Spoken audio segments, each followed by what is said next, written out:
We all have a picture in our minds of what a family is supposed to look like. For generations, that picture has been remarkably stable. Two people get married, and then they have children.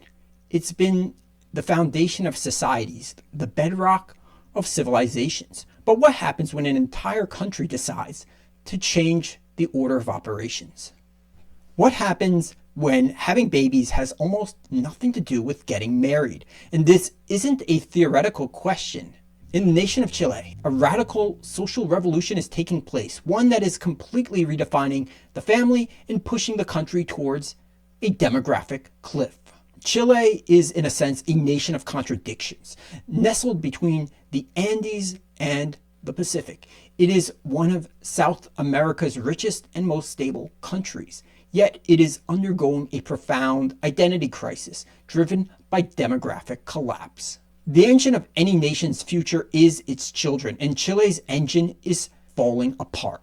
The country's total fertility rate, the average number of children a woman has over her lifetime, has plummeted to an unbelievable 1.13, the lowest in the Western Hemisphere and far below the 2.1 needed to maintain a stable population. As recently as the year 2000, Chile's fertility rate was fairly stable at 2.05 children per woman. Oh, how things have changed. But the number of annual births has collapsed from over 253,000 in the year 2000 to 176,000 in 2023. That's a decline of over 30% in just 2 decades.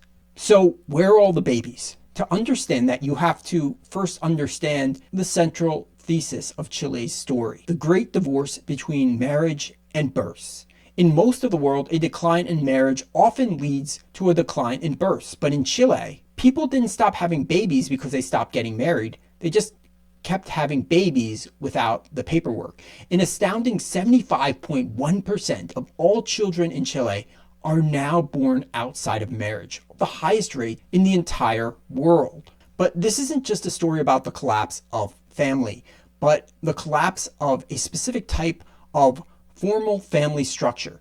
Chileans simply don't get married anymore. The country has one of the lowest crude marriage rates on the planet, hovering around just 3.5 marriages per 1,000 people yearly, according to the most recently available data.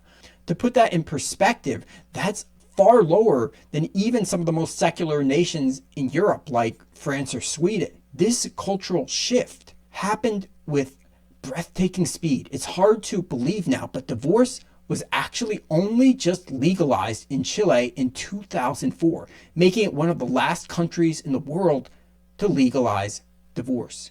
In the 2 decades since, it seems the country has gone from being socially conservative to socially revolutionary, completely decoupling the institution of marriage from the act of forming a family. Today, a formal civil union, which grants many of the same rights, is often a more popular choice.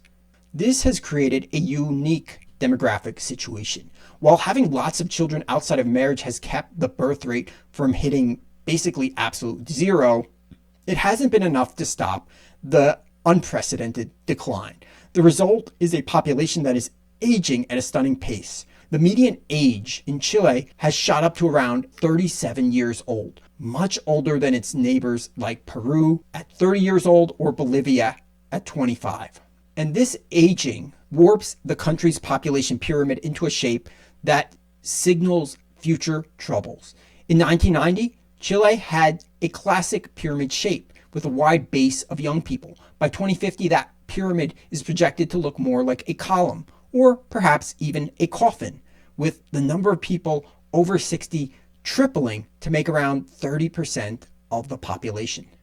But this isn't just a future problem. The crossover point is imminent. Chile is projected to hit negative natural growth the moment when deaths officially outnumber births, likely around 2030 to 2035. This is a demographic point of no return. From then on, without massive immigration, the country's population will be locked into a state of permanent decline, shrinking year after year. The country will lose a population equivalent to a small city annually.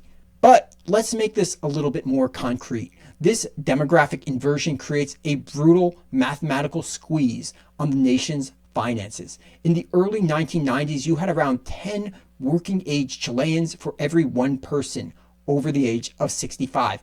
By 2050, the old age dependency ratio is projected to increase to an unsustainable 45%. So how do you fund pensions and a massive increase in healthcare demand for the elderly when the tax base of young workers is shrinking? It's a recipe for either massive tax hikes, severe cuts to social benefits, or an explosion of national debt. So what's driving all this? It's a mix of economic anxiety and female empowerment. The cost of living in Chile is notoriously high, with the housing price to income ratio of 15-1, ensuring housing is unobtainable for the young generations. At the same time, female participation in the labor force has surged from just 36% in 2002 to 52% today, giving women more economic independence and control over their life choices. With its own population no longer replacing itself, Chile has turned to another source to keep the lights on: immigration. The country's population is still growing, but just barely. Between 2022 and 2025, it's estimated that around 60% of Chile's already low population growth will come from migrants arriving from countries like Venezuela, Peru, and Haiti. And this makes Chile a fascinating and volatile social laboratory.